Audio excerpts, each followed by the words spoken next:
한국어는 중국어의 변종에 불과합니다. 한글은 그저 한자를 베낀 글자인데 어떻게 지금까지 살아남았는지 정말 이해할 수가 없습니다. 미국의 유명 대학교 강의실 한 중국인 유학생의 격앙된 목소리가 강의장 전체에 울려 퍼지고 있습니다. 그의 붉어진 얼굴과 떨리는 손짓에서 깊은 분노가 느껴지고 있는데요. 그의 열변을 들은 언어학계의 거장인 교수는 고개를 끄덕이며 순식간에 강의실은 긴장감으로 가득 찹니다. 학생들은 교수의 입에서 나올 말을 기다리며 숨을 죽이고 있는데요. 과연 이 강의실 안에서는 무슨 일이 벌어지고 있는지 오늘의 사연 들어보겠습니다. 안녕하세요. 저는 미국 보스턴에 살고 있는 제니퍼 킴입니다.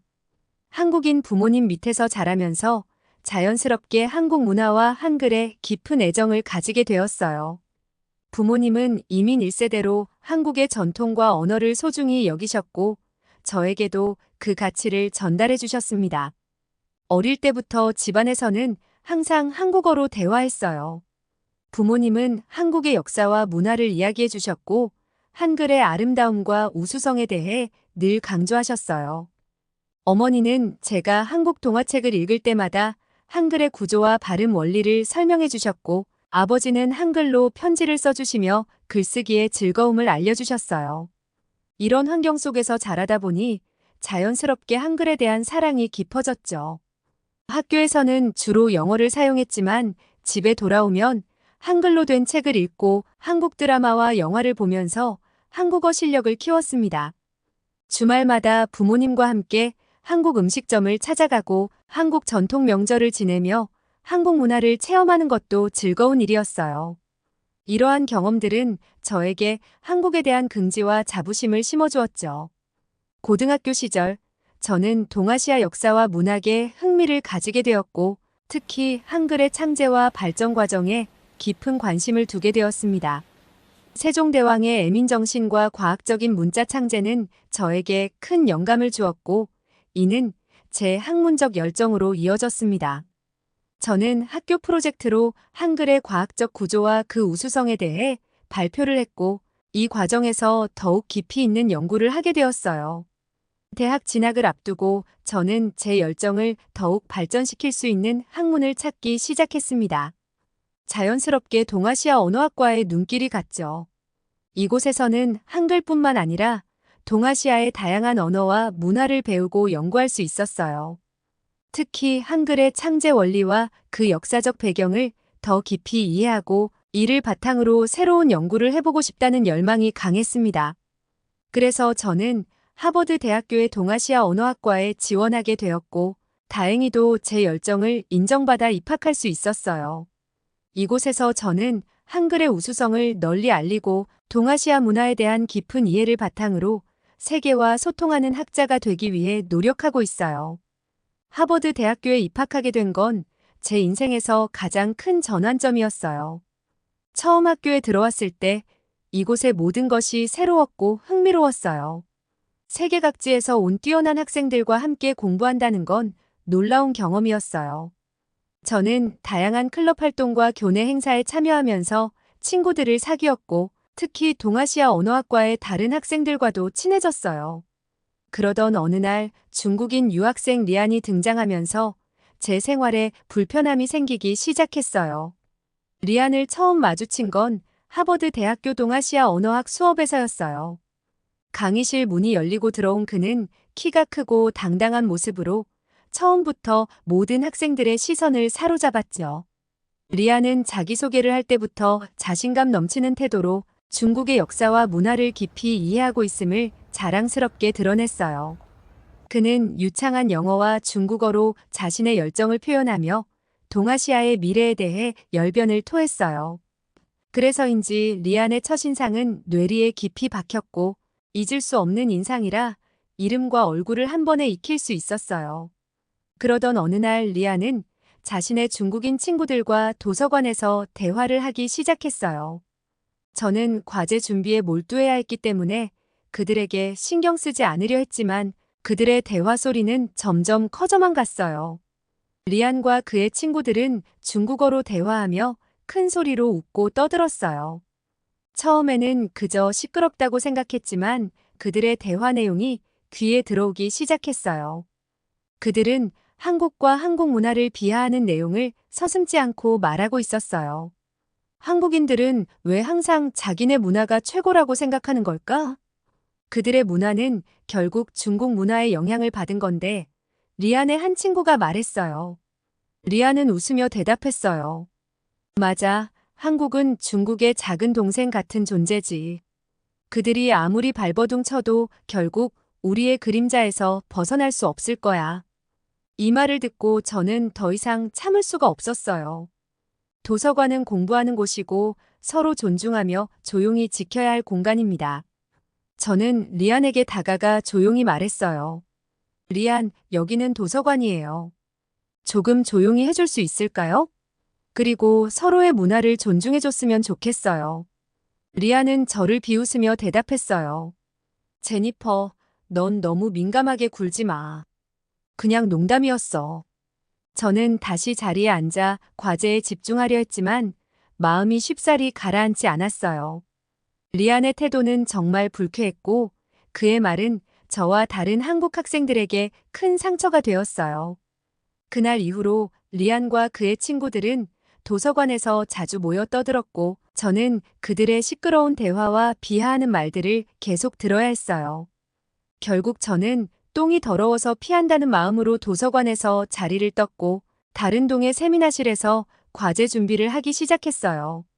과제를 하면 할수록 리안의 말이 머릿속에 맴돌아 그 앞에서 쓴소리를 해줄 걸 그랬나 후회가 되면서 너무 열이 받았지만 그런 애를 생각하며 내 에너지를 쏟고 있는 게 아깝다 생각하고 마음을 다스리며 과제에 집중했어요. 그러던 어느 날 쉬는 시간에 친구들과 함께 이야기를 나누던 중 자연스럽게 한국 콘텐츠에 대한 이야기가 나왔습니다. 친구들은 최근에 화제가 된 오징어 게임과 더 글로리에 대해 열띤 대화를 나누기 시작했어요. 너 오징어 게임 봤어? 더 글로리 진짜 대박이더라. 서로의 감상을 나누며 분위기는 점점 뜨거워졌어요. 특히 제가 재미교포라는 점 때문에 친구들은 저에게 한국 콘텐츠에 대한 질문을 많이 했어요. 제니퍼, 한국에서는 어떤 드라마가 인기가 있어? 요즘 한국에서 제일 핫한 드라마가 뭐야? 모두가 제 대답을 기다리며 저를 바라보고 있었어요. 저는 미소를 지으며 최근 한국에서 인기 있는 드라마와 영화들에 대해 설명하기 시작했어요. 최근에 한국에서는 이상한 변호사 우영우가 큰 인기를 끌었어. 그리고 지금 우리 학교는도 정말 흥미진진하더라고. 한국 드라마는 매번 새로운 시도로 관객들을 놀라게 해. 그 순간 리안이 끼어들며 충격적인 이야기를 했습니다. 한국 드라마가 그렇게 대단하다고? 사실 대부분의 아이디어는 중국에서 가져온 거잖아. 오징어 게임도 중국의 전통 놀이를 모티브로 한 거고 한국 콘텐츠는 결국 중국 콘텐츠를 따라 하는 거야. 순간 분위기가 싸늘해졌어요. 친구들은 모두 놀란 표정으로 리안을 바라보았고 저는 어처구니가 없었습니다. 리안의 말은 전혀 사실이 아니었고 한국 콘텐츠에 대한 왜곡된 시각을 드러내는 것이었기 때문이에요. 저는 침착하게 대답하려고 노력했어요. 리안, 한국 콘텐츠가 중국 콘텐츠를 참고할 수도 있지만 그건 어디까지나 영감을 얻는 과정일 뿐이야. 예를 들어 오징어 게임은 한국 사회의 문제를 다룬 독창적인 작품이고 많은 사람들이 그 창의성과 스토리에 감동을 받았어. 반면 최근 몇 년 동안 중국 콘텐츠가 한국 콘텐츠를 따라 한다는 주장도 많아. 친구들이 호기심 어린 눈빛으로 저를 바라보자 저는 계속해서 설명했어요. 중국의 여러 드라마와 영화들이 한국 드라마의 포맷과 스토리라인을 차용한 사례가 많아. 예를 들어 중국의 별에서 온 상속자들은 한국 드라마 별에서 온 그대와 상속자들과 유사한 설정을 가지고 있고 중국판 미생도 한국 드라마 미생을 바탕으로 제작된 거잖아. 리아는 여전히 불만스러운 표정을 지었지만 친구들은 제 말에 고개를 끄덕였어요. 맞아, 제니퍼 말이 맞아. 모든 문화가 서로 영향을 주고받는 거지. 중요한 건 그 안에서 새로운 가치를 창출하는 거잖아. 앤드류가 말했어요.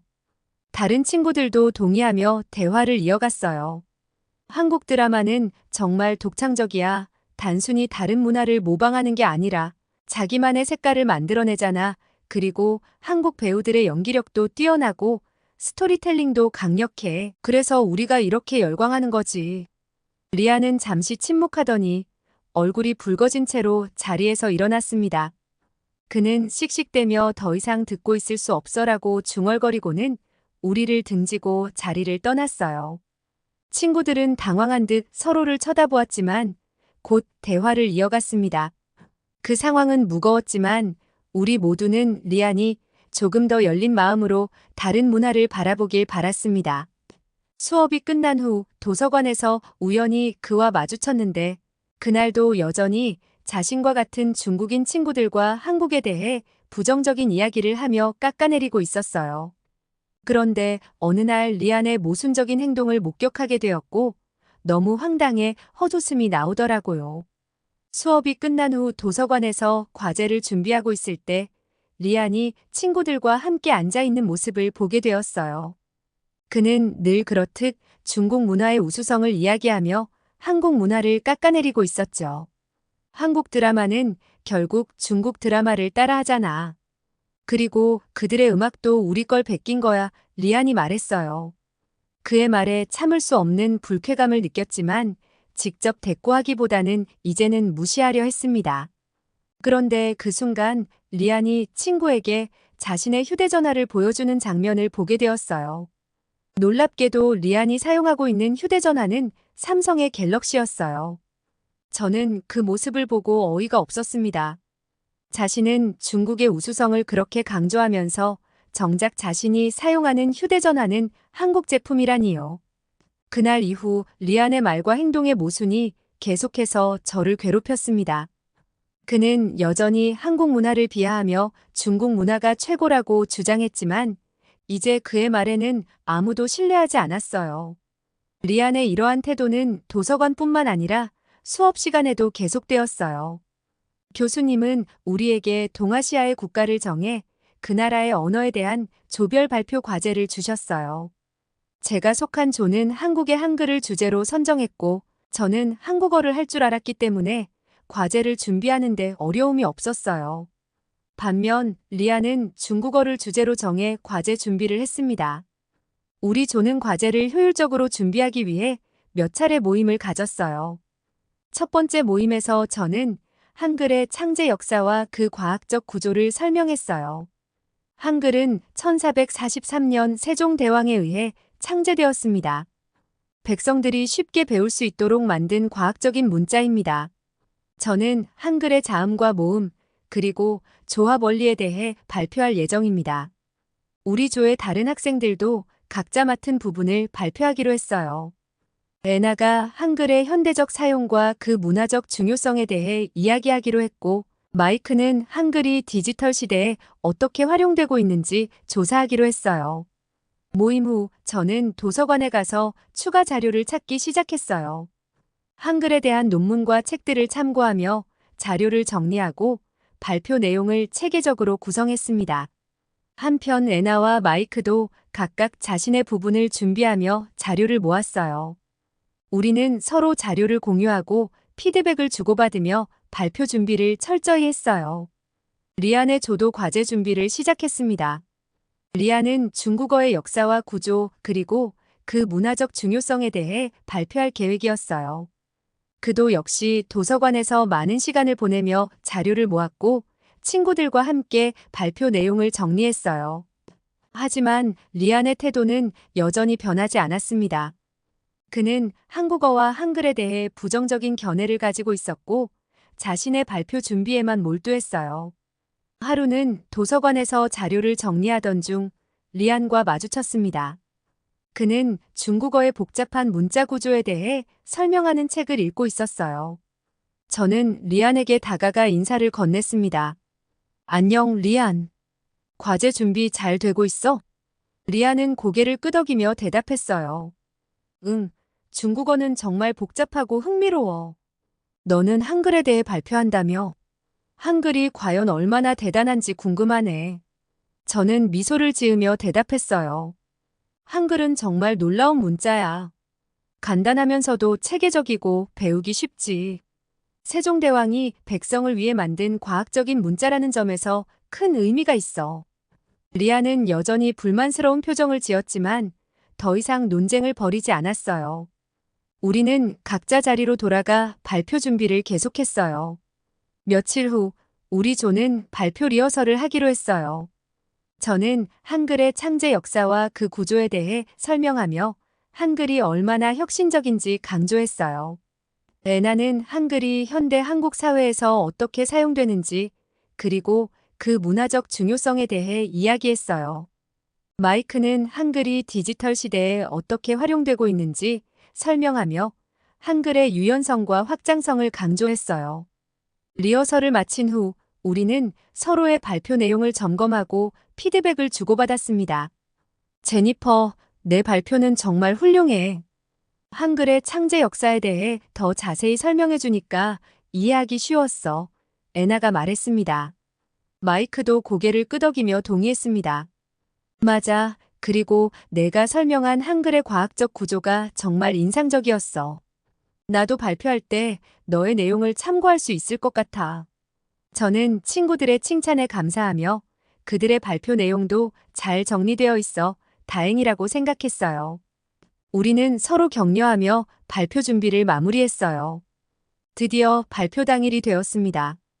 교수님과 학생들이 지켜보는 가운데 저는 한글에 대해 발표를 시작했습니다. 안녕하세요. 저는 제니퍼 킴입니다. 오늘은 한글의 창제와 그 과학적 구조에 대해 말씀드리겠습니다. 저는 한글의 역사적 배경부터 시작해 세종대왕이 한글을 창제한 이유와 그 과정에 대해 상세히 설명했어요.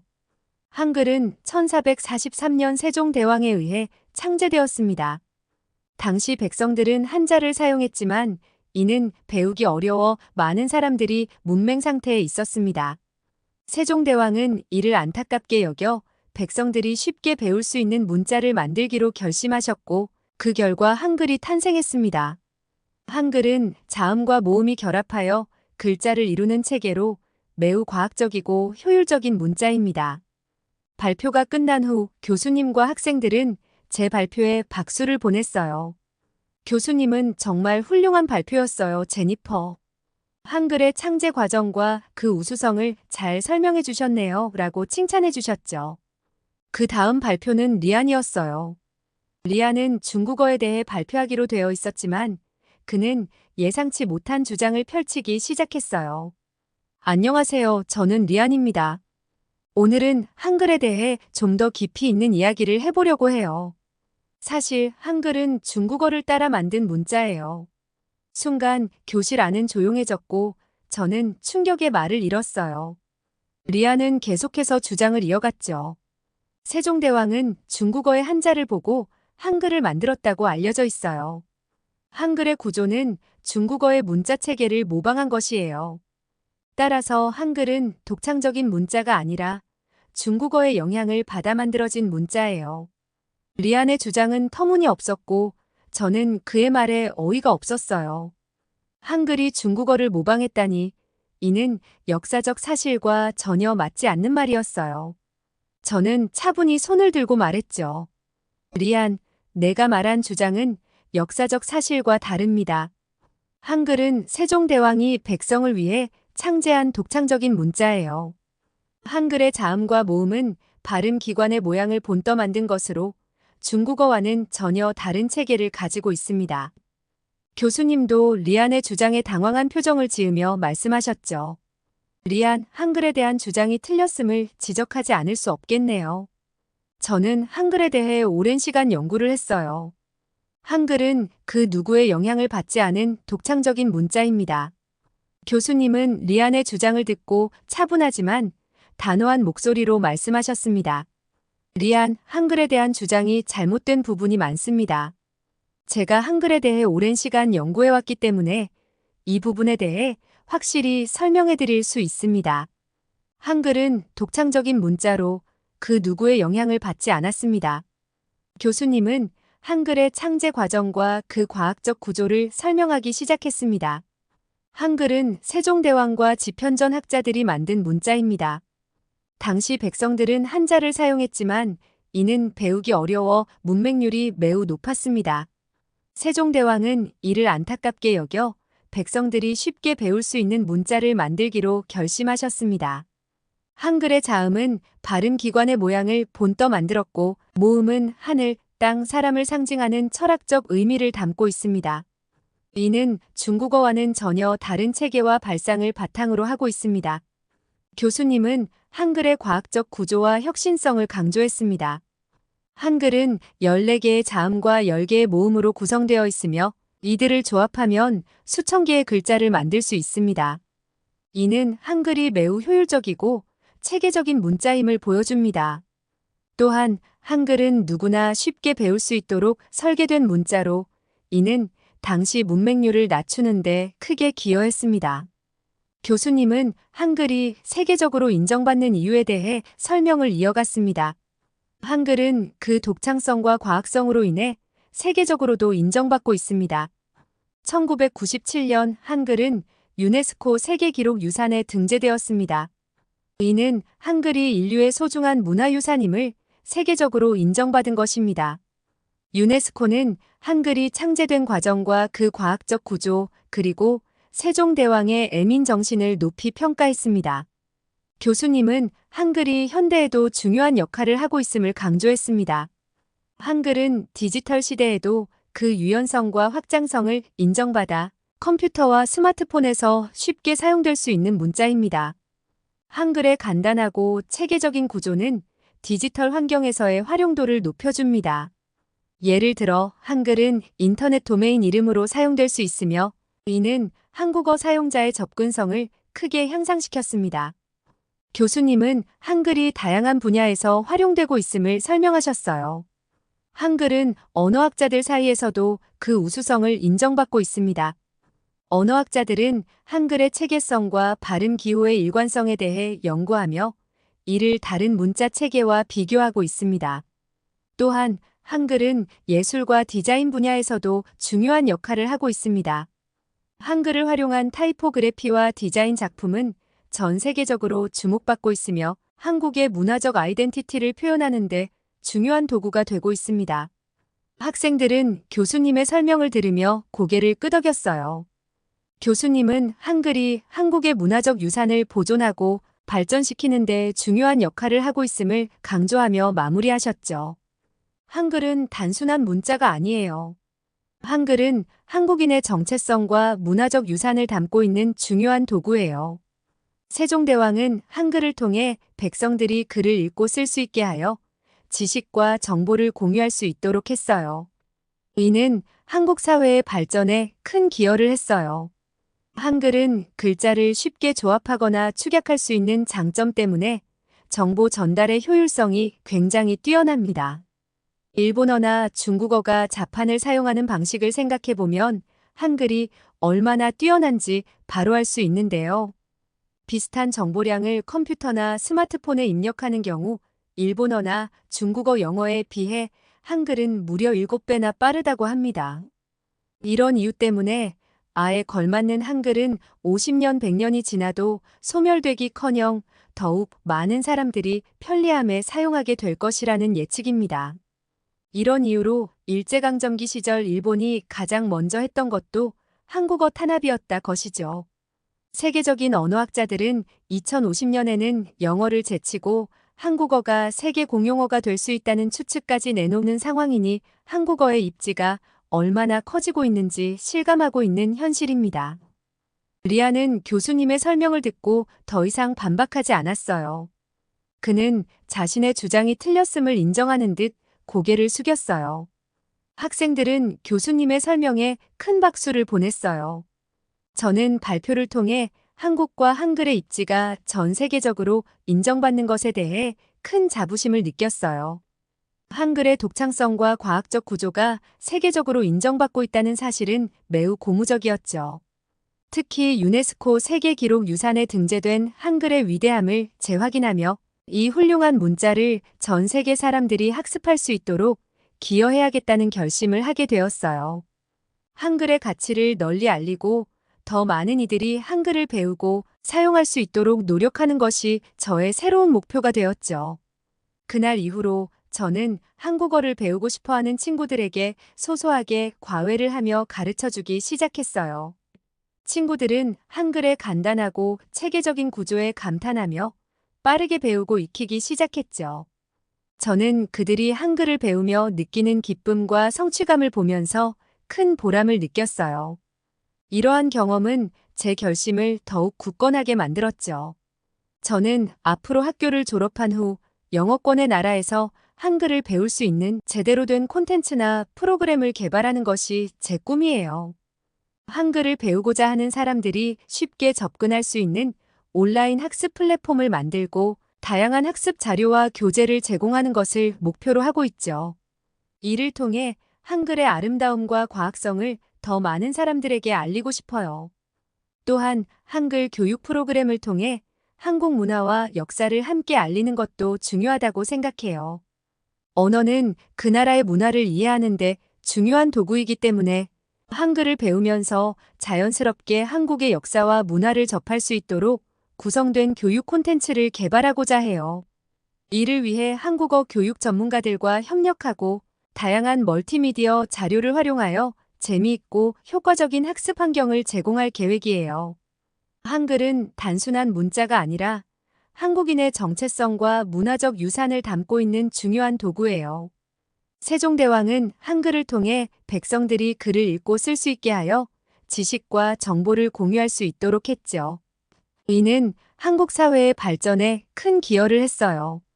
저는 이러한 한글의 가치를 널리 알리고 전 세계 사람들이 한글을 통해 한국 문화를 이해하고 사랑할 수 있도록 노력할 거예요.